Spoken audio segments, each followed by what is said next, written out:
Anaheim 1 comes to mind when I think of a classic intermediate SX. The track has a good balance of everything you'd want out of a solid supercross track: technical rhythm sections, high jumps, multiple options, and even a sand section.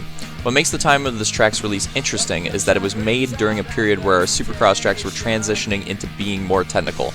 Anaheim bridges the gap between the easier and simpler supercross tracks to the more technical and complex, and it hits a nice balance between the two. A balance that I hope we get to see more of in Infinite. And now onto the track judge comments for Anaheim 1. This is a track that you can get a really nice flow going. Always wish there was more time in the motos here.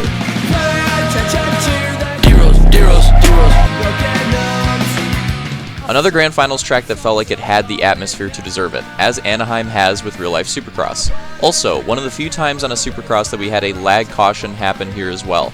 I wasn't there for that race, so admittedly I don't remember this track as well as the others. One of the more fun Supercross tracks to get in a groove on. Sections have a nice flow to them, sand berm is hella fun. Fun rhythm sections on this track.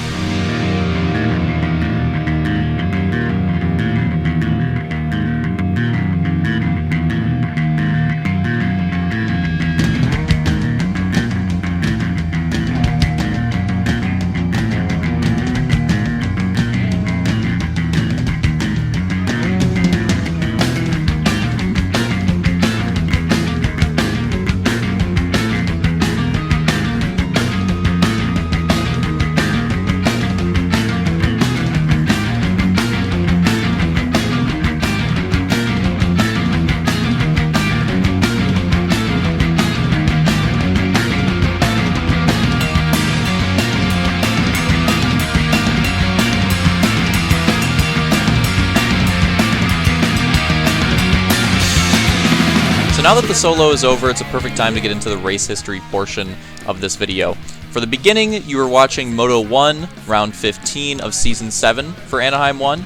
So we actually raced this track twice. We raced it in Season 6 and Season 7. So you might be thinking, why are we watching the Season 7 races first? Because on your screen now is Moto 2. Again, the beginning was Moto 1 for Season 7, round 15.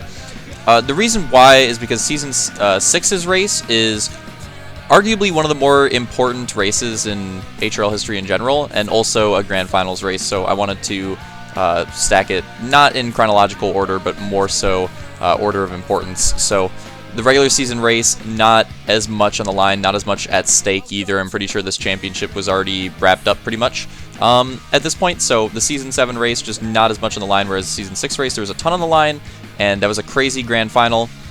And spoiler alert, we will be covering the rest of that Grand Final in a later video with the track that's going to come up in the list later on. So yeah, big spoiler alert. Wow, sorry for the spoiler. It's not. I'm joking. It's not really that much of a spoiler. If you looked at the track list, you could have figured it out. But I also potentially want to do an HRL history on that Grand Final in particular as well in the future. We'll see. Not really too sure if that'll come out, but we'll see. Maybe in the future, because it's genuinely the craziest Grand Final that we had in Halo 5, and is definitely worth covering. So what we saw in the first moto here was Slaunch was on a really nice run until I believe he got hit or he ran into a lap driver. I think a lap driver crashed in the middle of the track and he didn't see it until it was too late. And then he ended up getting into him, and then I ended up going around taking the win. Second moto here, once Slaunch took the lead, he didn't really look back and ended up having a pretty dominant performance here, taking the win in the second moto. But I ended up taking the overall for that one because, little tidbit here, little trivia fact, for Season 7, I don't recall why, but for Season 7, we did the opposite of the normal like tiebreaker prioritization for the motos. So in Season 7, we did Moto 1 would get the preference, the priority, your Moto 1 performance for tiebreakers and overalls. That is the only season where that was the case, I believe, unless I'm forgetting something. It was generally Moto 2 would get the benefit. In Season 7, it was Moto 1. Why was it Moto 1 in Season 7? I don't know. It's hard to remember at this point.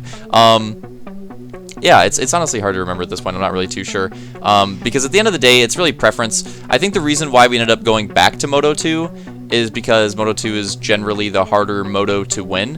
But at the same time, you could also argue that, you know, for Moto 1, especially when there's like qualifying and heats and stuff like that, you've got to like earn your starting spot in Moto 1 as well. So you could argue it both ways. I'm happy with sticking with Moto 2 though, and we'll probably do that in the future. And also, I don't think it really changed anything. I'm pretty sure literally all it did was, I think Slaunch and I had 2 overalls that were flipped, so we both ended up winning an overall. It's just the tracks ended up getting flipped. And then I think that might have happened for Detail and I as well, maybe. I'm not 100% sure that we had. I'm almost positive, though, that it happened for us as well, where, again, we both ended up getting an overall anyways. It was just flipped on which track it was. May have been more examples of it, too. So, in effect, it didn't really end up doing anything. It's just a decision that we made for that season.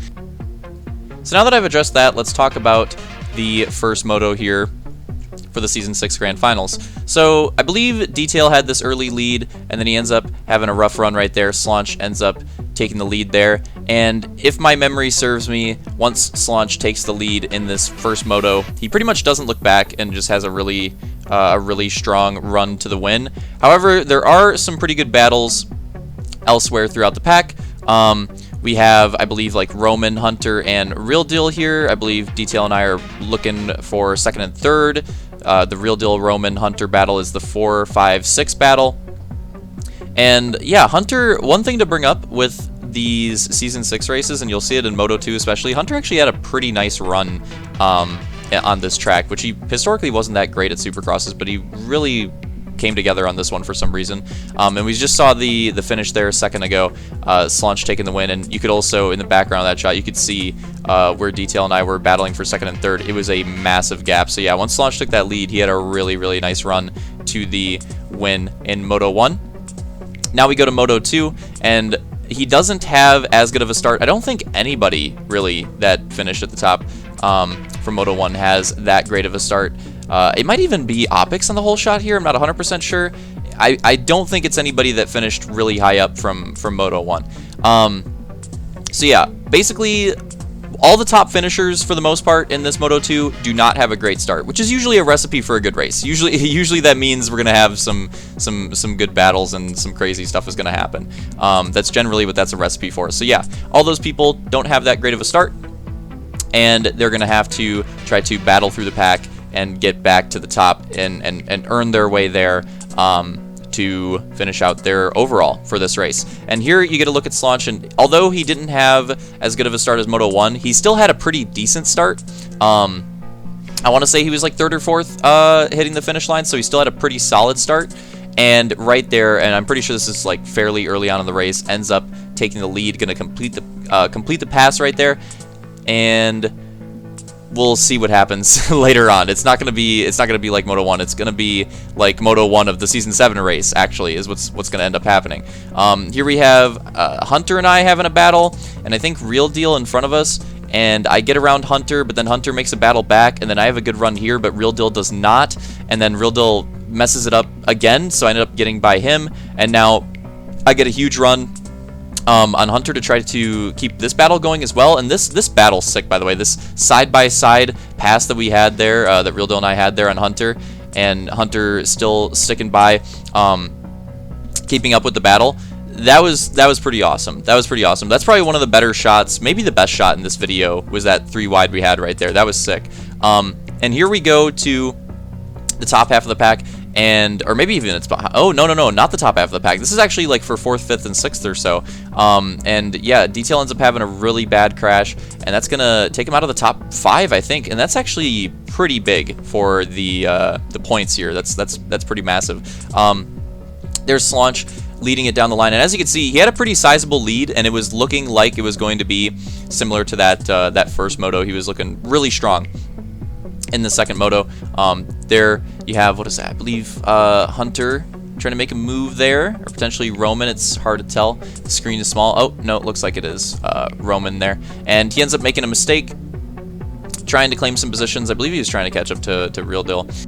And here it is right there. Slaunch makes the mistake. Similar position to the one in Season 7, but this time it wasn't a lap driver. It was just an unfortunate landing on that tabletop, and it ends up costing him a ton of time because it kind of ruins his run for this next section as well. So yeah, you can tell how much time that that lost for him. Like, that was a really rough crash. So I ended up taking the lead. After that, it's kind of weird how the races, by the way, with the motos as well, how the races kind of mirrored each other for Anaheim, with Slaunch and I winning. Oh, spoiler alert. we split the motos both times. We split the overalls. Slaunch is going to hold on to the overall for this Season 6 race. I ended up taking the overall for the Season 7 one. So it's kind of interesting, and like the crashing and the similar position, and how it ended up leading to my win for both of those, and how he had like the better start in the other moto and just kind of like dominated in the other moto. It's interesting how the races here like kind of mirrored each other. You could go the George Lucas route and say that it's like poetry. It rhymes. But yeah, it's interesting how that worked out. It's rare that things happen like that in competition. So yeah, that's something that I found interesting. But ended up holding on to the win. Slaunch gets second, holds on to the overall, and look at that, Hunter coming in third as well. So shout out to Hunter in third. That was something that I'm sure a lot of people were not expecting. I don't even know if he was expecting that. So that was crazy. But yeah, he ended up coming in third, and then Real Deal fourth, and then Detail did end up taking that fifth place spot. Could Be Better. Could Be Better was in Phil. Shout out to Phil. He was actually in this grand final. So it could have been him on that whole shot. It could have been Opix. I'm not sure. It was one of the two. It could have even been Vulcan, but I'm pretty sure it was one of those two. Not 100% sure. But yeah, so there was the grand finals race. Again, Slaunch taking the overall for this one. I took the overall for the Season 7 one. In this one, it was Slaunch taking Moto 1, and then second Moto 2. Me taking third Moto 1, first Moto 2, and then for the Season 7 race, it was me taking first Moto 1, Slaunch second, and then Slaunch taking the win for Moto 2, and then I came in second. So again, interesting how the races on here like kind of mirrored each other. But yeah, Anaheim won, solid track. Hope everybody enjoyed the video, and I'll see you on Wednesday for the next track on the list.